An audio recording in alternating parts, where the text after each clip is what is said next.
My YouTube channel Biology all about life. First of all, we will discuss the topic digestion in stomach. And before we will discuss the digestion in stomach, let us watch a picture of the stomach. To clearly understand the structure of the stomach, and that picture represents the stomach of a human, and that is esophagus, small intestine, and it is a J-shaped organ.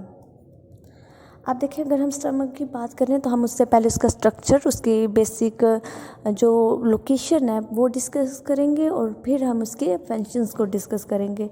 तो जो stomach है ना, ये actually एक जे shaped organ होता है और ये एब्डोमिनल कैविटी के जो लेफ़्ट साइड पे डायफ्राम के बिल्कुल नीचे मौजूद होता है। और ये ना एक स्टोरिंग ऑर्गन है।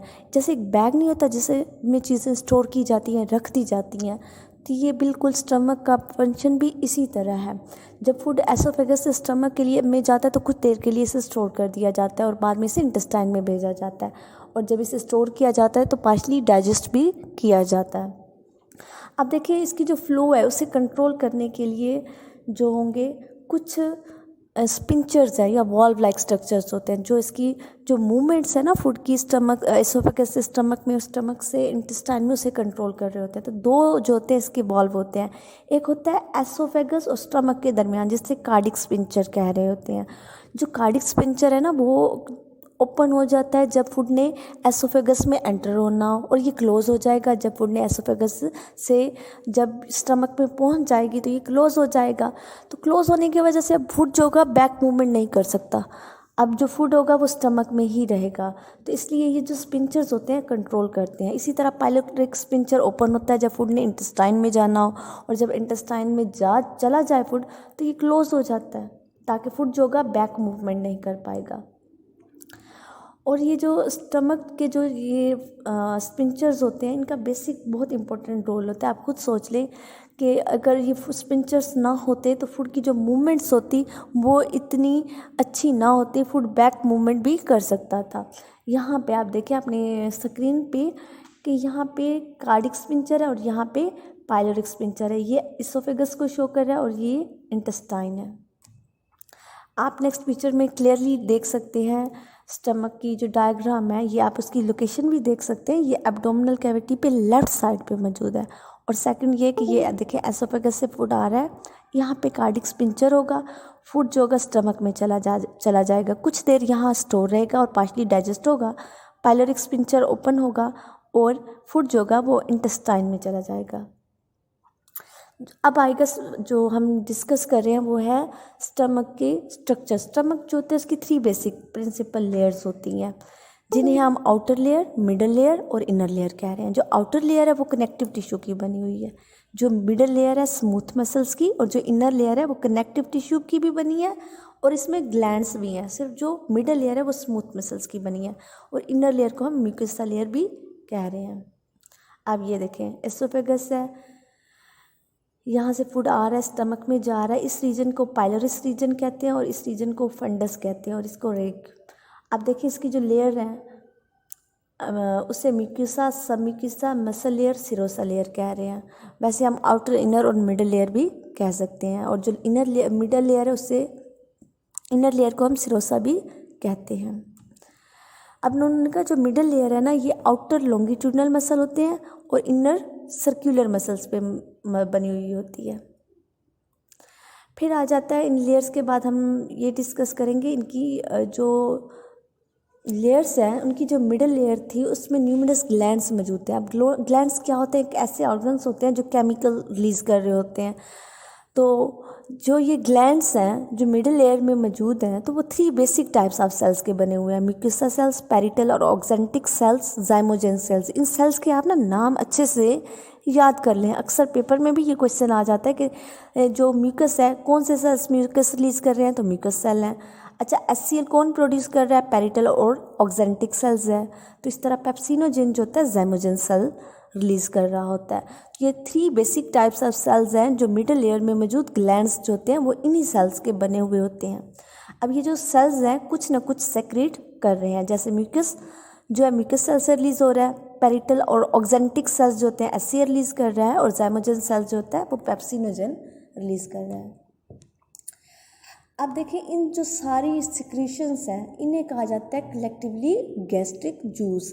अब जब फूड स्टमक में जाता है तो उसमें गैस्ट्रिक जूस को ऐड कर दिया जाता है ताकि उसकी जो डाइजेशन है उसे कंट्रोल किया जाए। लेकिन ये गैस्ट्रिक जूस कब रिलीज़ होगा, इसके ना एक तो ये कि स्टमक में जब फूड जाएगा तो गैस्ट्रिक जूस तो रिलीज़ हो जाएगा, उसके अलावा सेंस ऑफ जो साइट है, स्मेल है, ये क्वालिटी ऑफ फूड जो होता है इस पे भी डिपेंड होता है कि गैस्ट्रिक जूस की जो सिक्रीशन होगी वो कितनी होगी, किस पे, स्मेल पे, साइट और क्वालिटी ऑफ दी फूड पे।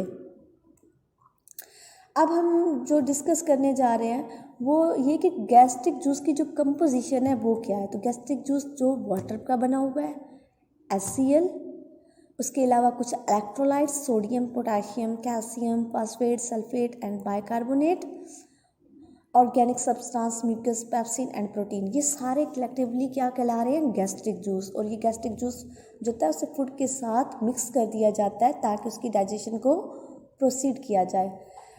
अब हम गैस्ट्रिक जूस के जो केमिकल्स हैं या जो कंपोनेंट्स हैं उनके इंडिविजुअली फंक्शन डिस्कस करेंगे। जैसे कि HCl है, HCl का क्या फंक्शन था, ये कंसनट्रेटेड फॉर्म में होता है और पीएच को मेंटेन करता है। आपको पता है पीएच जो स्टमक की है इतनी ज़्यादा पीएच होती है ना, ये 2 to 3, कि इसमें आप अगर लोहा भी डालें ना तो वो भी पिघल जाए। हाईली एसिडिक इन नेचर है। 2 to 3 आप कुछ सोचे, जो 1 to 7 होता है ना ये एसिडिक होते हैं और 7 से ऊपर अल्कालाइन या बेसिक इन नेचर होता है। तो ये जो जैसे ये होता है ना 7, 6, 5, 4, 3, 2, तो ये जैसे नंबर्स कम होते हैं एसिडिटी इंक्रीज़ हो रही होती है।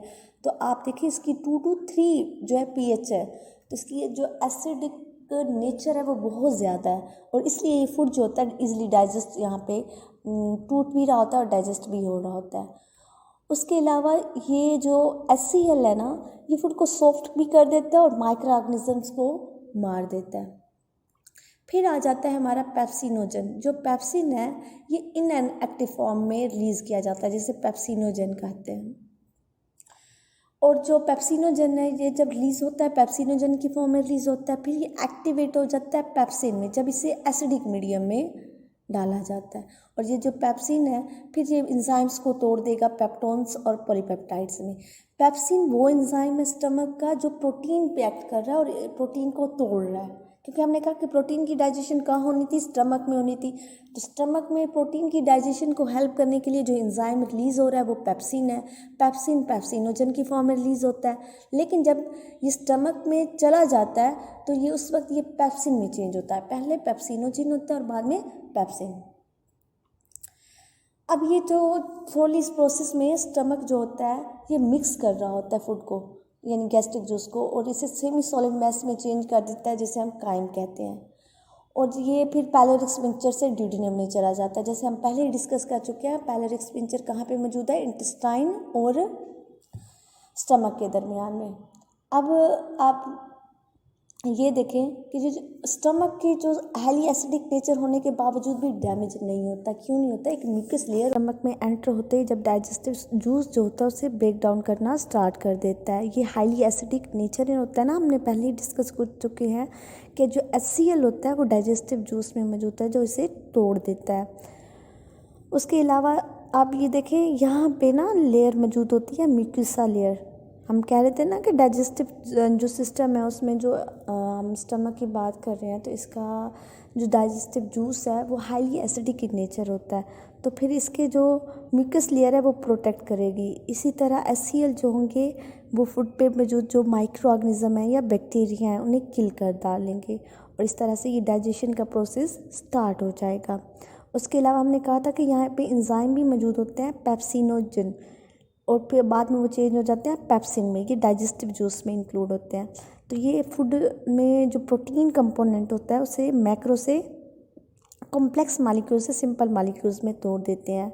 अब ये चर्निंग का प्रोसेस हो रहा है, कंटिन्यूस रिलैक्सेशन और कॉन्ट्रैक्शन हो रही होती है जिसमें जो स्टमक होता है इसमें जो फूड होता है थ्रोली मिक्स हो जाता है और ये फिर बिल्कुल काइम एक सेमी लिक्विड लाइक स्ट्रक्चर मतलब फ्लूइड हो जाता है और इसे हम काइम कह रहे होते हैं। Thank you for watching my YouTube channel. Please subscribe my channel and don't forget to press the bell icon to watch my further videos. Thank you.